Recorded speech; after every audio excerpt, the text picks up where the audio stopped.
Hello guys welcome to my blog यस्तो सो भयो मतलब घरको हाल यो ब्लगमा चाहिँ मैले मेरो फ्यामिली मेम्बर्सहरूलाई आफ्नो बसिआएको घर भत्किँदै गर्दाको अनुभव सोधेको छु। So let's get started. Hello बुवा प्रणाम, के छ खबर? ठिकै छ बसेको छु। अनि अब घर भत्किँदा हजुरलाई कस्तो अनुभव भइरहेको छ? पुरानो घर भत्कियो नयाँ बन्छ होला। बन्छ भन्न त। अनि नरमाइलो लागेको छ कि खुसी लागेको छ? 40 साल 43 सालमा बनेको घर 81मा भत्कियो त 40 वर्ष 41 वर्षमा भत्किएको घर। पुरानो घरलाई माया लाग्छ नि। माया त लाग्छ। सानैदेखि बसेको घर, हजुर आग लागेर जलेको घर। अनि अब अहिले बत्तियो, अब त्यही लकडी हालेर के बनाउने हो।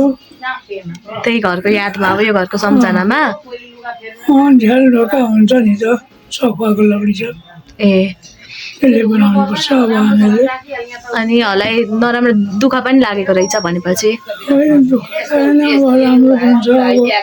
अब घरमा छोराछोरी नाति नातिनालाई राम्रो घर बनाइदिने त्यो छ नि त। अब नाति नातिनालाई घर राम्रो बनाइदिएपछि राम्रो हुन्छ। अब यहीँ बस्ने हो, कहीँ जाँदैनौँ हामीहरू। हजुर फ्ल्याटमा भन्दा यहीँ सजिलो छ बस्नलाई।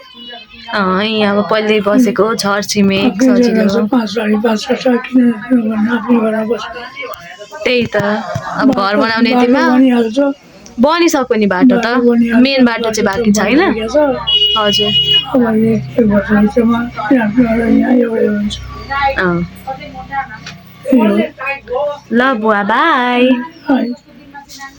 हेलो आमा, हाई के छ खबर? ठिक छ। अनि हजुरलाई चाहिँ अब घर भत्किँदा कस्तो अनुभव भइरहेको छ?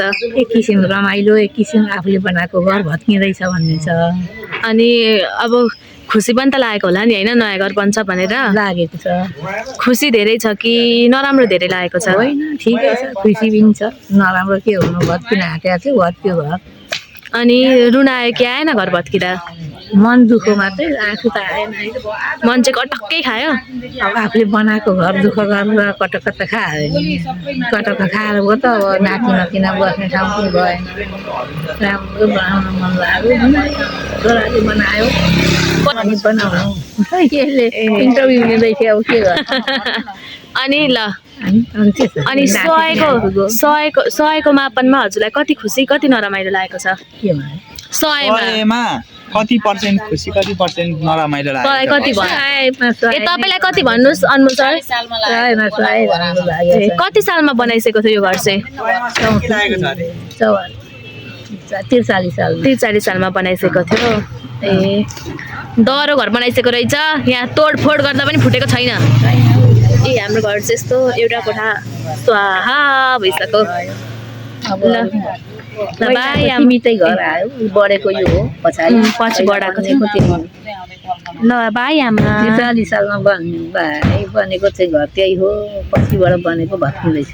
ए ल अनि के छ नातिनीको खबर खाबर चाहिँ? नातिनीको पनि एकदम गुड छ, पढाइ कस्तो छ? राम्रो छ। राम्रो होस्। ल आमा पढेर ओके बाई। यस्तो गर्छु, यस्तो माया गर्छु। हेलो मिस्टर रोशन भट्टराईज्यू, हेलो, के छ उसको खबर? गुड। अनि हलाई चाहिँ घर भत्किँदा कस्तो फिल भइरहेको छ? नरामाइलो पनि लागेको छ, खुसी पनि लागेको छ। जस्तै अब आउट अफ 100 होइन, हलाई खुसी कति छ र नरमाइलो कति लागेको छ? Out of 100 60-40। 60 कुन खुसी कि 60 खुसी कि 60 ऊ?